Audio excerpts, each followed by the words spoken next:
على محمد طب القلوب ودوائها.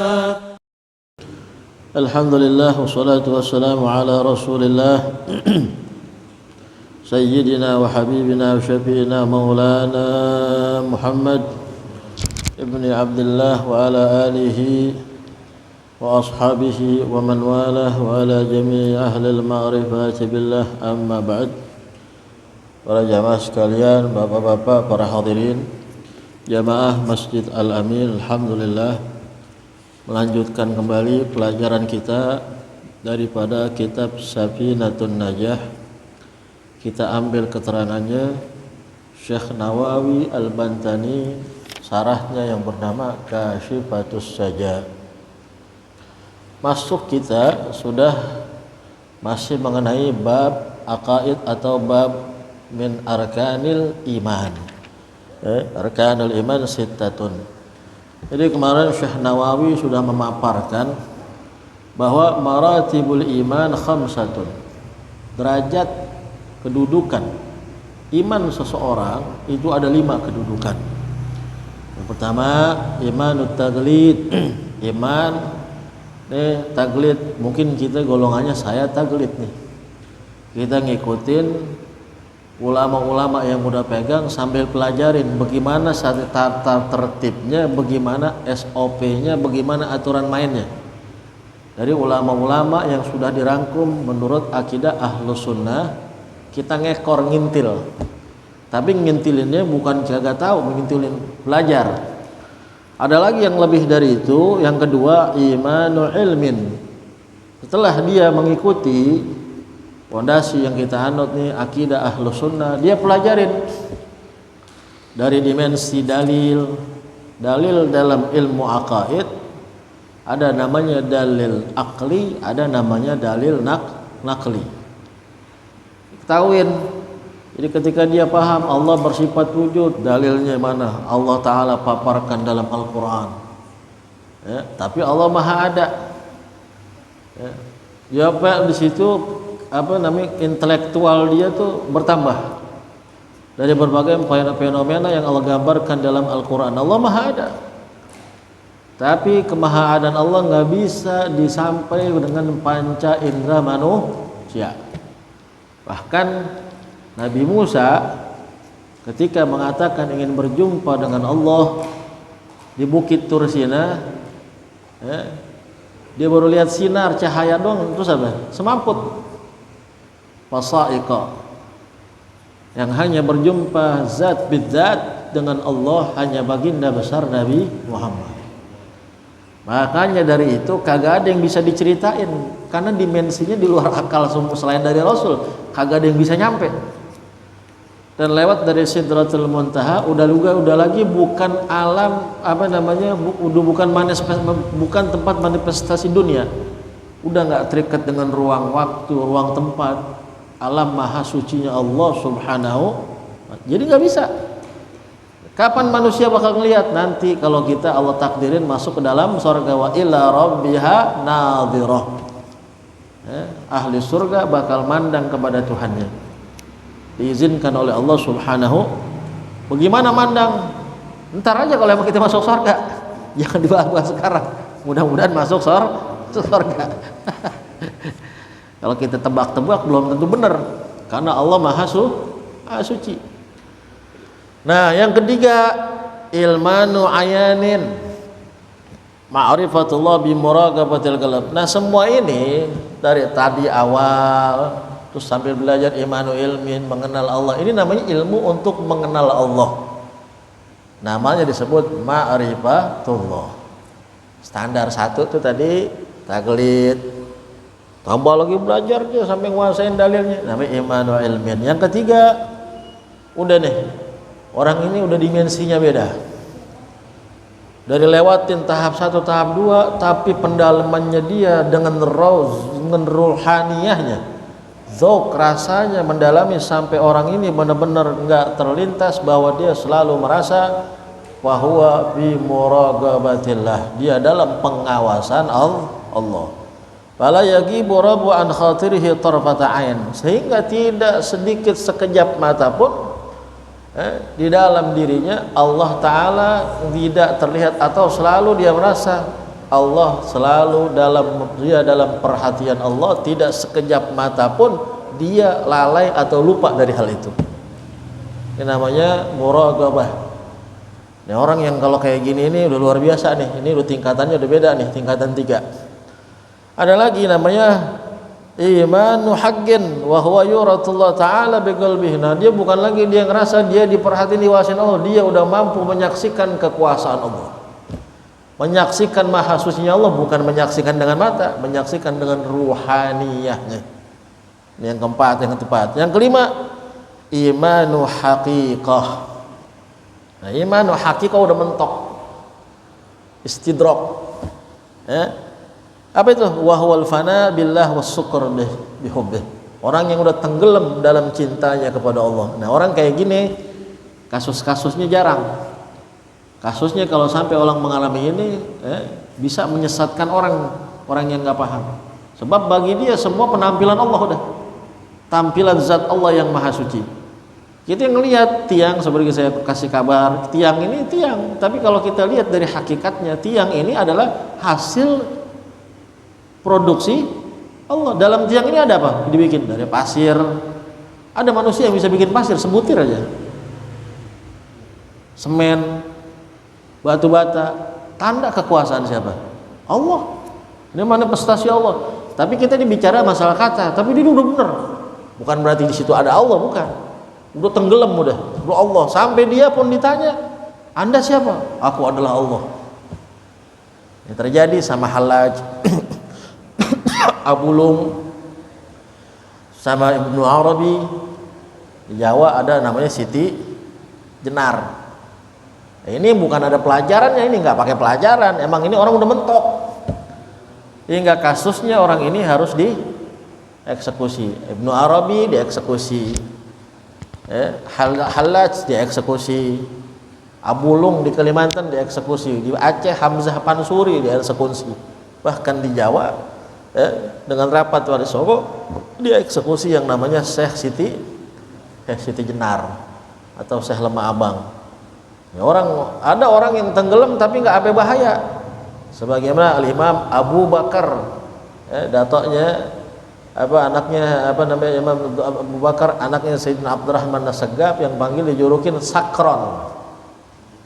Sakron itu artinya mabuk. Ya kalau udah ingat sama Allah tenggelam. Tapi dia nggak sampai begitu. Ada istidraknya tapi nggak sampai kayak fenomena yang tadi. Nih yang ke-5 jenis yang kita udah bahas. Nah, kata Syekh Nawawi, wal wajib ala saksi ahadul gismain al awwalain. Maka wajib bagi kita paling kagak pada tingkatan pertama dan tingkatan kedua. Wa amma salasatul akhar fa ulumur rabbaniyah yakhussu biha man yasha'u min ibadih. Adapun tingkatan ketiga sisanya yaitu 4, 5, 3, 4 dan 5 itu adalah ulumur rabbaniyah, ilmu yang Allah Ta'ala kasih langsung dari Allah. Allah Ta'ala yang beri, istimewakan kepada sebagian hamba-hambanya para aulia. Nah, sama-sama disebut ilmu mengenal Allah ma'rifah.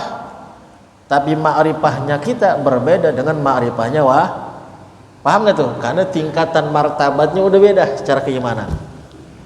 Betul gak? Paham ya?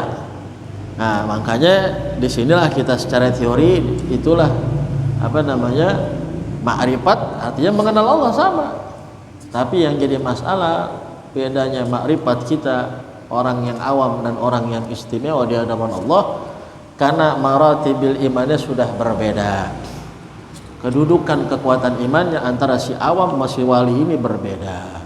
Makanya kalau kita dengar cerita ada orang soleh, dia mau dioperasi, bahkan pernah ada satu sahabat, banyak orang soleh, dia mau dioperasi harus diamputasi. Ketika mau disuntik, pengen diapain? Pengen disuntik, pengen dikasih impus. Dia bilang enggak, jangan masukin barang-barang ini ke badan Anda. Nanti Anda sholat, Anda lagi sholat, kerjain deh, nanti potong kaki Anda. Kira-kira kita ada yang sanggup begitu gak? Hah? Mau dioperasi, atau mau disunat deh, rajin sunat. Jangan pakai diabetes, jangan pakai deh suntik. Ntar Pak Toha, Pak dokter, anak saya ntar pas sholat dua aja tuh, pas udah mulai sholat dua sunatin dah. Ada yang bisa begitu? Kita nih ada, beda, karena beda maratibil iman kita sama mereka. Kalau udah masuk ke hadratullah, nasya an kulli syai', lupa kepada segala sesuatu. Kalau kita kagak, begitu masuk ke hadratullah, tadzakkara an kulli syai'. Begitu kita masuk menyembah Allah, kita ingat yang tadinya nggak ingat. Lagi belum sholat nggak ingat kunci, lagi belum sholat nggak ingat handphone. Begitu sholat kok ingat handphone ya. Betul nggak? Lagi masuk begitu takbir ingat duit, ingat gua iya motor belum dimasukin apa segala macam. Tuh kita tuh, makanya beda maratibil imannya. Para aulia udah dalam jiwanya, tapi dia nggak langsung begitu, sama dari awal. Apakah dia begitu langsung dengan ujian sampai dalam hati dia? Mayusawi baina dolar wal madar. Kagak ada bedanya antara dolar, lear sama batu bata. Nggak ada nilai sama, udah keluar. Diuji. Lah kalau kita kan bisa ngomong gitu Kak. Nggak ada bedanya lu ngapain nyari duit mulu, agak ngaji, nggak ada bedanya dolar sama batu bata. Bener kita ngomong enak. Asal biar diuji, motor kita besok dicolong orang, kira-kira gimana? Ngomong mah gampang, betul loh kagak? Ada orang balik lagi ke masjid, ya kan? Handphonenya ketinggalan. Ada orang balik lagi ke masjid, naruh rokok di masjid, rokoknya dilupa dibawa pulang, balik lagi rokok diingat pulang. Apalagi kalau kita diuji, para aulia diuji itu udah nilai dunia nggak ada di hati. Sampai begitu udah tahu punya tahapan begitu, Allah yang suruh dunia mengabdi kepada dunia, kepada dia. Allah katakan dalam hadis qudsi, ya dunya man khadamani fakhdimi man khadamaki fastakhidmi. Dunia, siapa orang yang ngabdinya sama saya, ente wajib ngabdi sama dia. Tapi siapa orang yang ngabdinya kepada engkau, gunain dia, kata Allah Ta'ala. Silakan ente ambil manfaat atau ente manfaatin dia. Yang kayak orang kalau yang ngambil mengabdinya sama dia, dimanfaatin sama dunia. Keluar orang udah pulang kagak lagi, terus dikasih dunia, masih awas. Nih ada lagi project nih malam, nih lagi 24 jam, 10 jam, 15 jam kerja nggak berhenti-berhenti.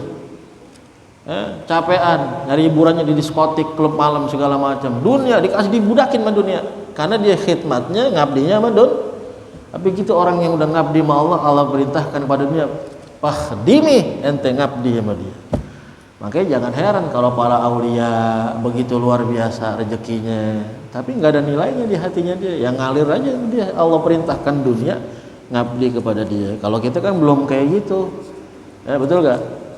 Iya, orang kita mah kadang-kadang mau nyumbangnya kita masih mikir-mikir ya. Di dompet kita, kantong kita ada 100.000, 50.000, ya. Ada 20.000, ada 10.000, ada 5.000, ada 2.000-an 5 biji. Kalau mau nyumbang kira-kira yang kita keluarin yang mana? Nah, kan ini ngaku kan kata. Ngaku. Iya.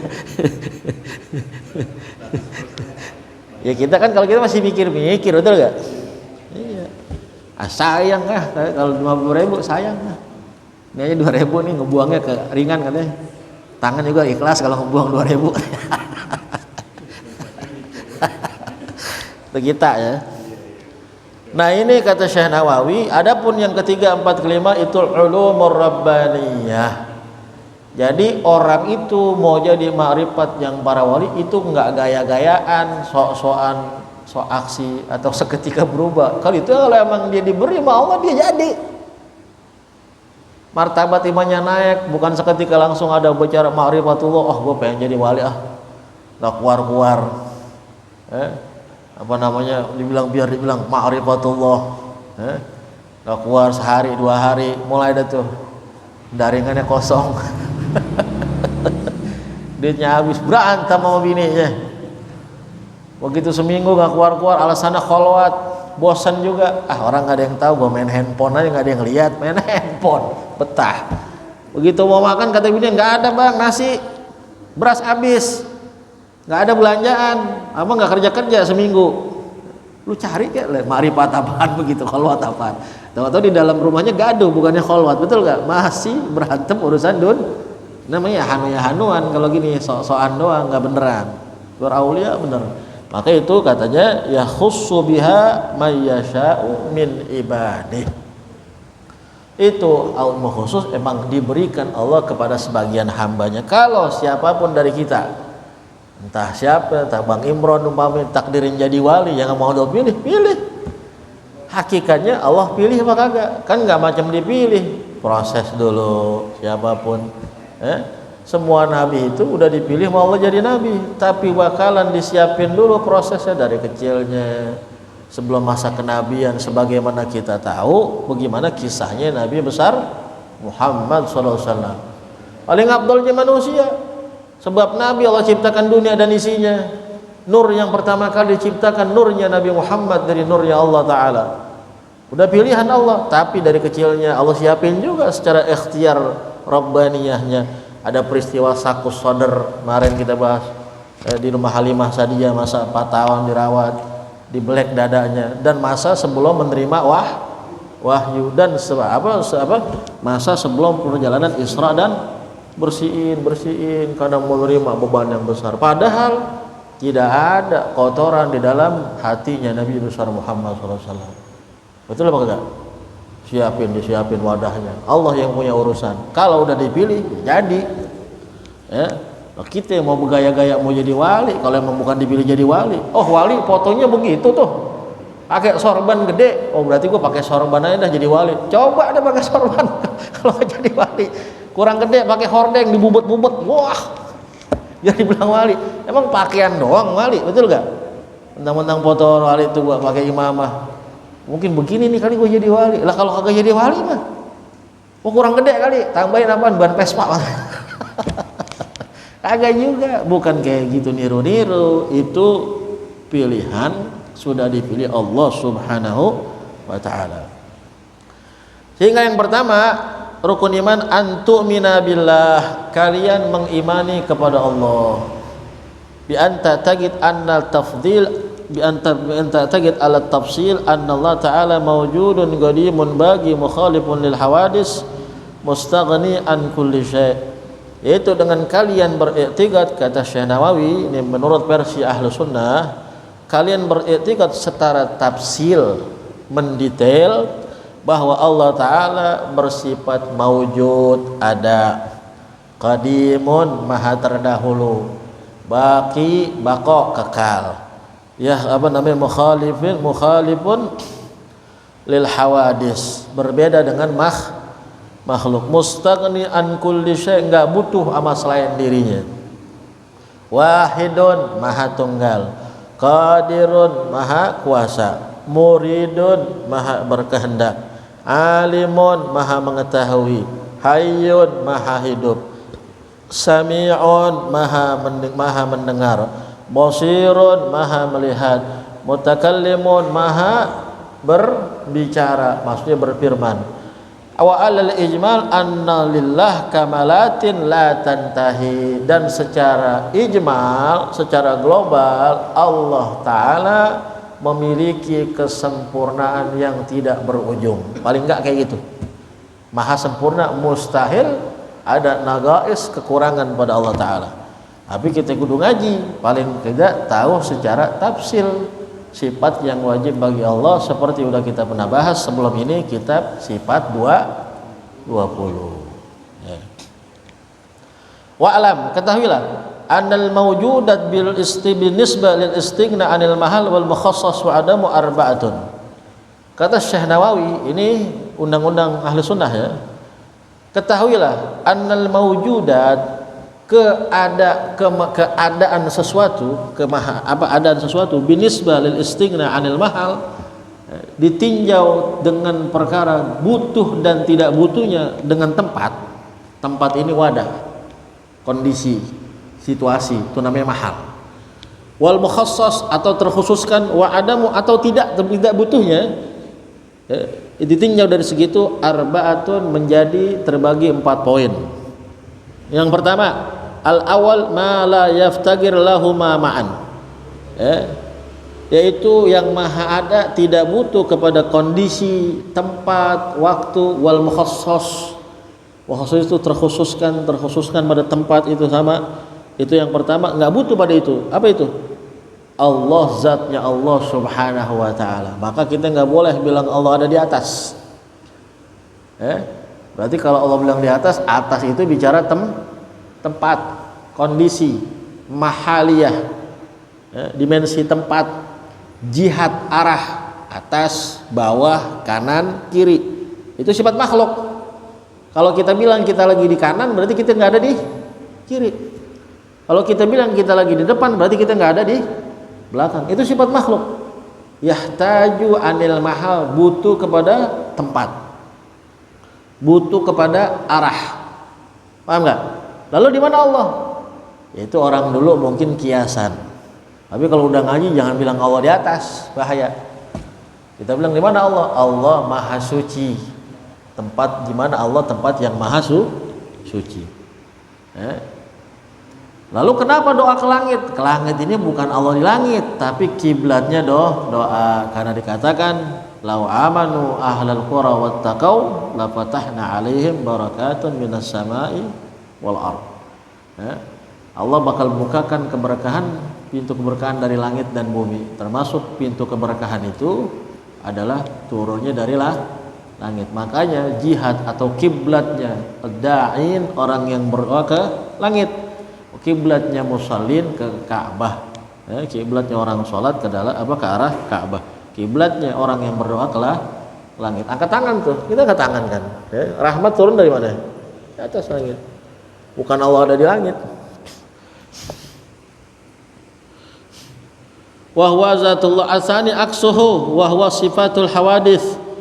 Yang kedua sebaliknya, apa itu? Butuh kepada tempat, butuh kepada kondisi, apa? Sifatnya hawadits.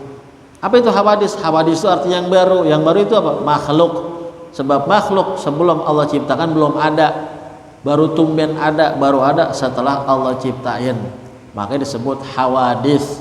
Dan Allah sifatnya mukhalafatu lil hawaditsi. Hawadits itu artinya hudus. Apa?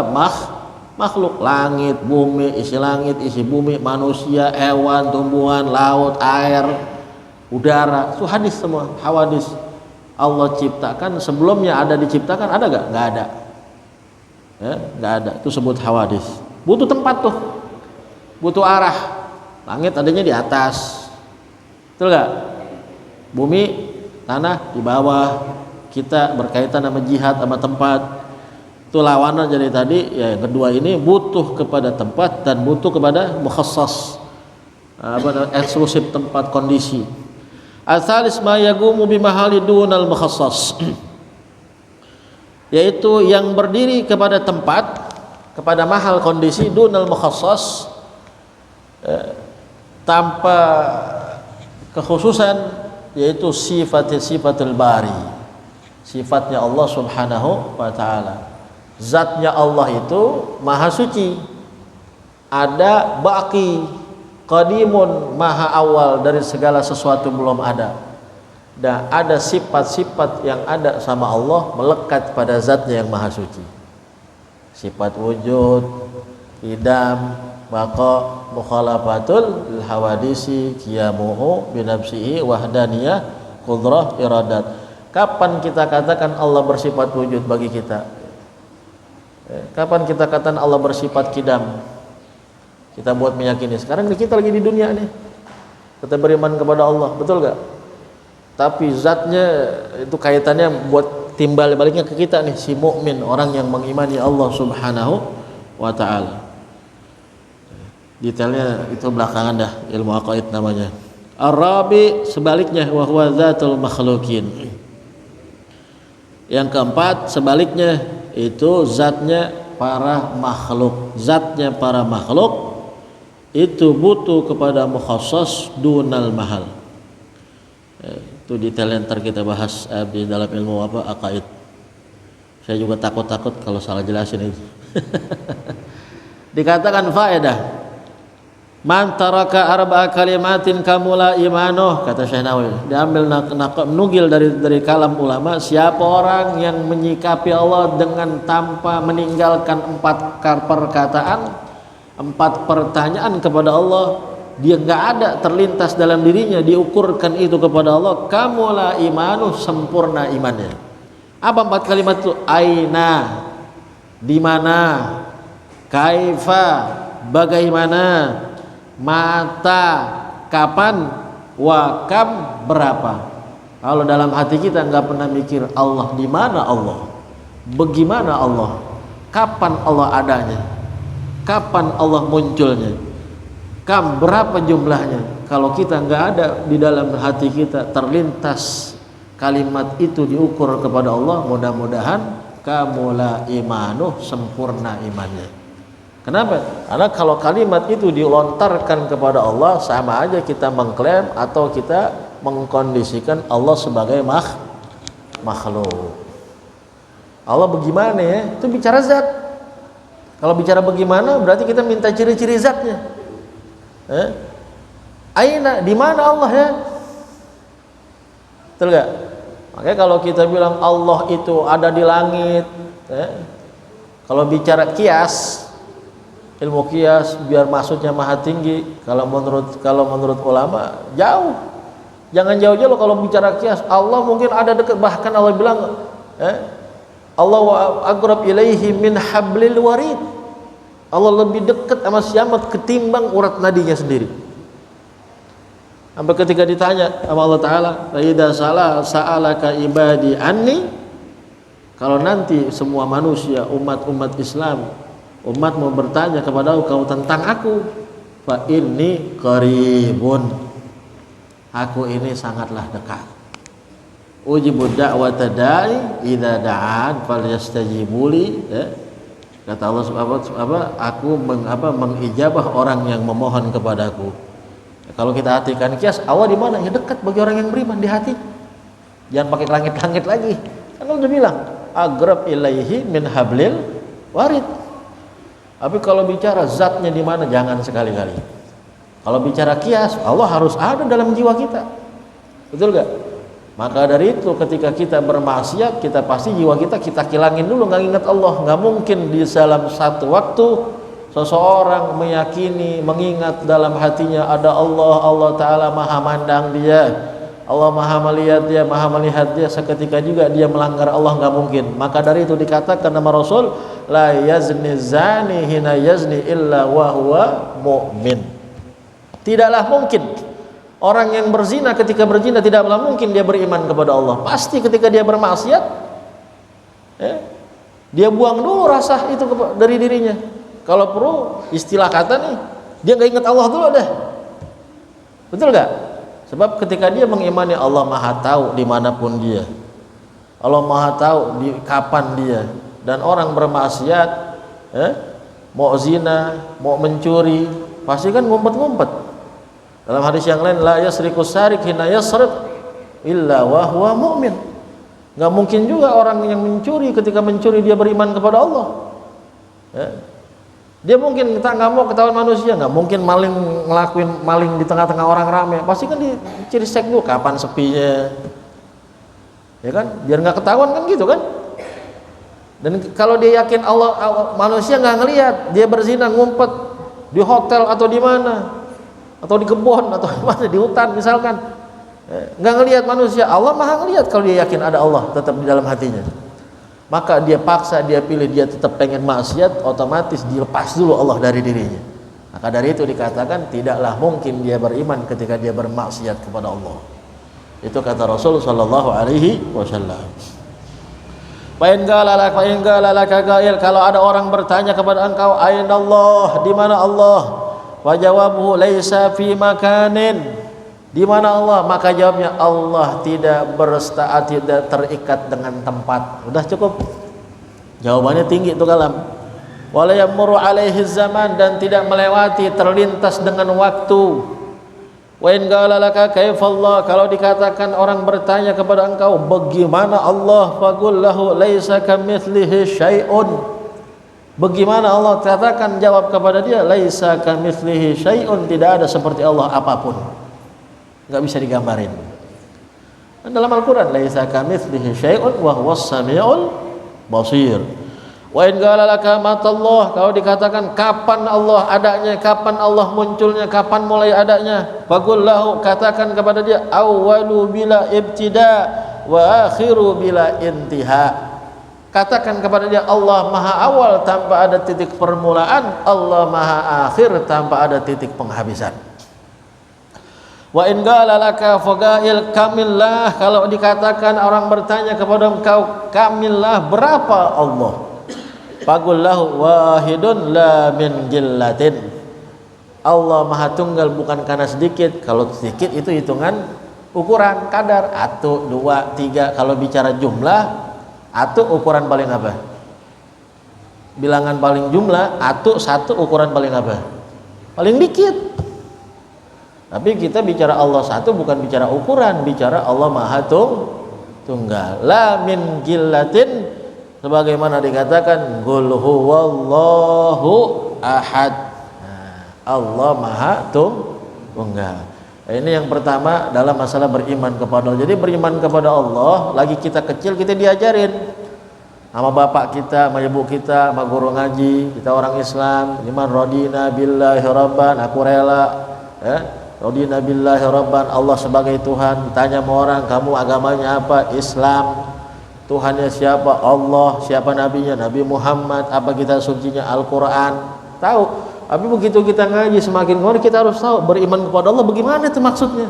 Nih, kita mengimani Allah wajib tersifati dengan sifat-sifat wajib yang melekat pada zat Allah. Ada zat Allah, ada sifatillah, ada af'alullah. Zat Allah, sifatnya Allah, ada perbuatan Allah. Perbuatan Allah melekat pada apa namanya? Terserah Allah mau berbuat sebagai apa. Dalam Asmaul Husna Allah bisa berbuat menjadi 99. Itu bukan cuma nama. Ar-Rahman, Ar-Rahim, Al-Jabbar, Maha Perkasa. Al-Mu'izzu, yang ngemuliain, tapi bisa juga Mudhillu, yang merendahkan, menghinakan, menghancurkan orang.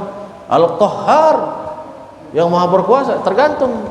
Allah bisa ngangkat orang, bisa ngancurin orang, bisa sayang sama orang, bisa mengazab hamba yang murka, apa Allah murkain, Allah bisa murka. Itu semua adalah perlakuan Allah. Terserah Allah mau bagaimana dalam lakonnya sebagai Tuhan.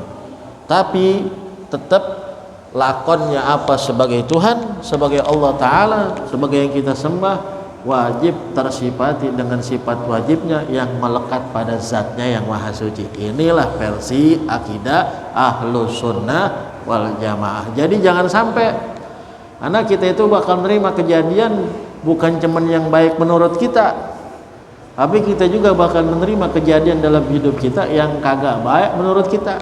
Berapa banyak kita menerima kejadian yang gak baik? Musibah, ujian, protes. Allah ngidupin, mumit. Allah juga muhyi, yang menghidupkan, tapi Allah mumit. Dokter sialan nih, udah usahain, kalau tunggu dokter sabar. Gue lagi usahain cari obat setengah jam aja nggak jadi, mati anak gue. Bisa begitu? Kita sampai situ, bawa obat kebeli, dokter sabar nungguin setengah jam lagi, bawa obatnya, bakal hidup tetap. Yang mati bukan dokter, ajalnya siapa? Allah Subhanahu wa Ta'ala. Nah, kalau orang nggak terima kejadian itu, dia pengennya Tuhan yang enak-enak aja menurut dia. Kalau nggak bisa terima musibah, nggak bisa terima ujian, nanti ketika dia terima musibah dia nggak bakal nerimain. Bahkan dia merasa musibah ini, kejadian gak enak ini karena ulah manusia, timbullah pertikaian. Padahal baik dan buruk tidak ada yang bisa mentakdirkan kecuali Allah. Bahkan jin, iblis, syaitan, ada orang nyembah setan jadi kaya, diberi kaya sama setan? Kagak ada. Katanya kalau mau kaya sono, katanya ke Gunung Kawi. Itu Gunung Kawi bikin kaya orang, iblisnya, jinnya, setan, kagak mungkin. Mana ada yang bisa beri rezeki selain Allah Ta'ala, betul gak? Tapi kok ada orang itu ketika kesana kok makin apa? Jadi berhasil. Ya itu mungkin akhirnya Allah istidraj. Yang ngasih dia kaya tetap siapa? Ya Allah, nggak mungkin jinnya. Siapa jinnya? Masa bisa nyamain Allah? Siapa setan ya Allah? Tapi ketika dia dirayu sama iblis, sama syaitan, ganit anillah, dia putus asa kepada Allah, dia nggak nerimain, akhirnya dia cari yang lain. Itu yang setan cari. Setan nyari gitu doang. Lu putus asa nggak percaya sama Tuhan, udah gitu doang, seneng dah. Banyakin temen gua kata dia, udah gitu doang. Yang dia cari gitu doang. Orang yang beriman, si muslim udah nggak yakin sama Tuhan, udah itu doang. Habis itu dia makin larut sama keyakinannya. Dia makin larut sama sangkaannya. Dia jalanin. Bisa jadi begitu dia seperti itu, putus asa, dan dia ngerasa di tempat itu selain dari Allah dia menemukan nasibnya. Diulur sama Allah Subhanahu wa taala, panastadrijuhum min haitsu la ya'lamun. Kami ulur mereka tanpa mereka sadar.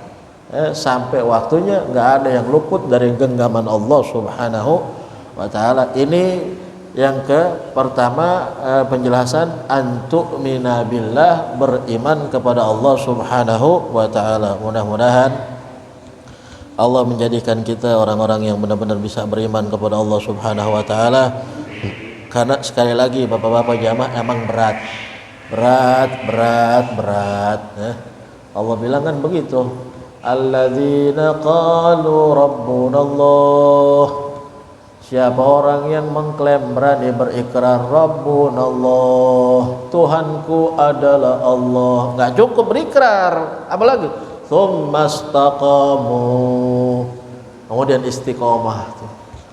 Udah kita bilang Allah Tuhan kita, itu kita istiqomah. Kenapa istiqomah? Ntar ujiannya banyak tuh sampai akhir hayat.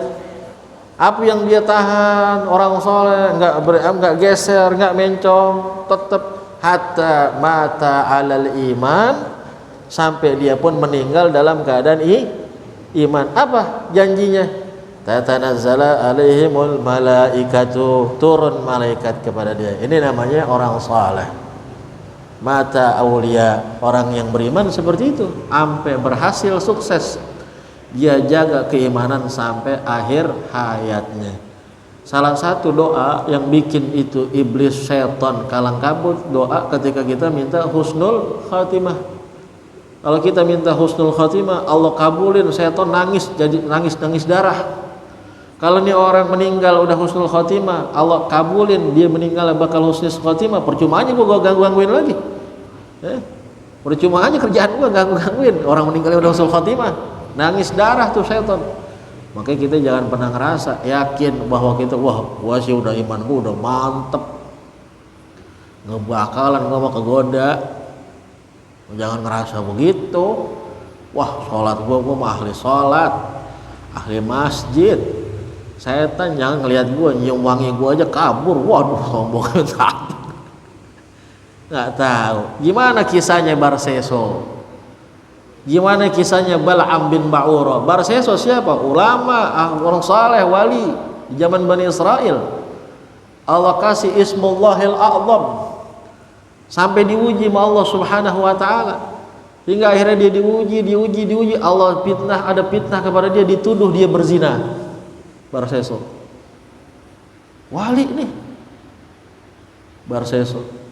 Akhirnya sama orang-orang kampung itu disalib. Dia mau ngeluarin keramatnya nggak bisa. Sekarang tinggal nih bagaimana totalnya penyerahan diri dia kepada Allah. Kalau kemarin mungkin Allah kasih Ismullahil A'zam, dia pengen gini kejadian, padahal keramat itu juga bakal dihisap sama Allah. Wali ngeluarin keramat dihisap Pak sama Allah, sebagaimana Nabi ngeluarin mujizat dihisap sama Allah. Jadi bukan berarti Nabi itu punya mujizat enak ya Nabi yang punya mujizat. Nabi, baginda Nabi besar Muhammad SAW bisa naik lewat langit 1, langit 2, sampai langit 7.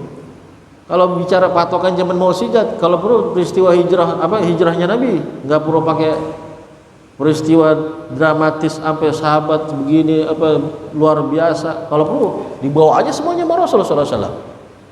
Betul nggak? Bahkan Nabi numbalin dirinya yang sendirian dulu di Mekah biar sahabatnya suruh duluan ke Madinah.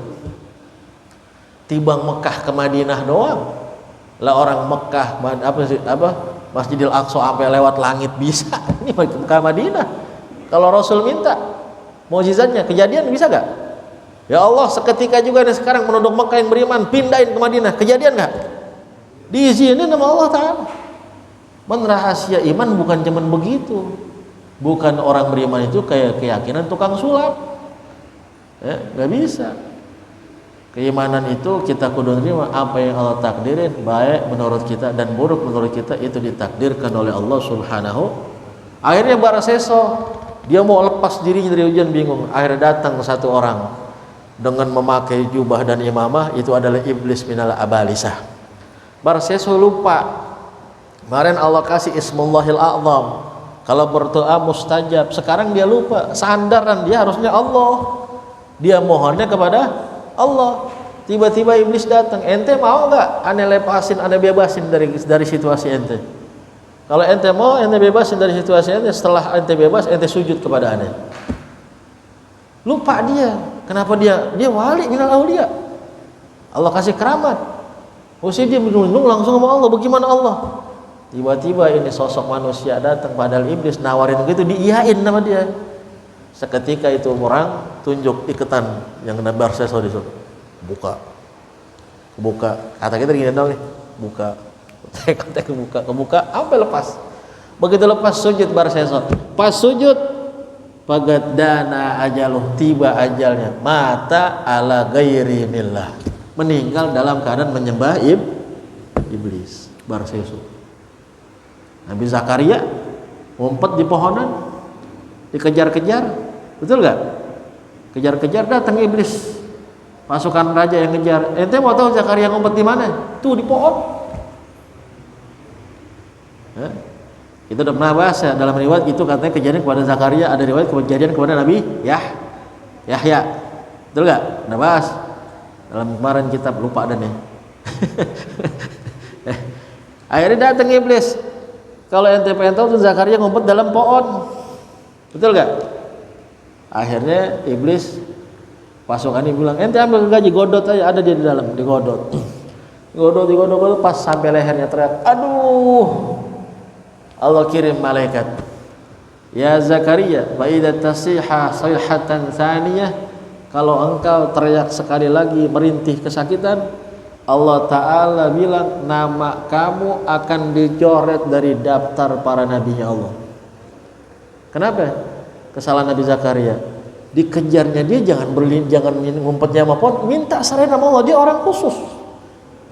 Jadi para anbiya salah ngambil jalan keluar padahal dia punya mukjizat. Ya sajar iftah nafsak wa adkhilni fik. Dia bilang, wahai pohon, belahlah dirimu, masukkan aku ke dalam dirimu. Pohon terbuka, masuk Nabi Zakaria, tutup lagi. Berlindungnya sama siapa? Sama pohon. Kalau menurut kata kita, hebat gak? Hebat. Pohon itu ngebuka dirinya karena siapa? Nabi. Dan Nabi Zakaria ngomong gitu karena mukjizat yang diberikan oleh Allah Ta'ala. Tapi Allah gak mau begitu. Kenapa pohon minta mau? Kalau Allah urusan, jangan di pohon. Allah umpetin di langit 7 bisa. Betul gak? Di planet. Nah, makanya kesalahan para orang-orang kayak gitu beda sama kesalahan kita. Begitu dia teriak, kalau engkau teriak ini resiko ente. Teriak sekali lagi, dicoret namanya dari daftar para nabi. Itu bagaimana luar biasanya orang jaga iman. Nah, kita ini juga punya PR itu, maka dibilang sumas taqamu. Enggak cuman kita udah bilang Tuhan saya Allah, sumas taqamu, istiqomah jaga itu. Sampai wafat kita meninggal dalam keadaan iman. Jadi kita jangan ngerasa kita ini udah pede, kegeeran, wah gue sih udah ahli iman, udah cakep, ibadah gue udah cakep banget, pasti gue meninggalnya husnul khotimah, pasti. Waduh, pede banget. Jangan segitu, takut tertipu. Fa inna dzaka garrahu iblisu wa qalbuhu mughaffalun matmusu. Takut itu semua tipu daya dari iblis. Mudah-mudahan Allah pelihara iman Islam kita. Amin ya rabbal alamin. Allah manfa'na bima 'allamtana wa 'allimna alladhi yanfa'una. Allahumma faqihna wa faqih ahlana wa qarabatin lana fi din wahdina bi hudak. واجعلنا ممن يسارع في رضاك ولا تولنا واليا سواك ولا تجعلنا ممن خلص أمرك وعصاك ربنا آتنا في الدنيا حسنة وفي الآخرة حسنة وقنا عذاب النار صلى الله على سيدنا محمد وعلى آله وصحبه وسلم الحمد لله رب العالمين يا اللهم صل على محمد طب القلوب ودوائها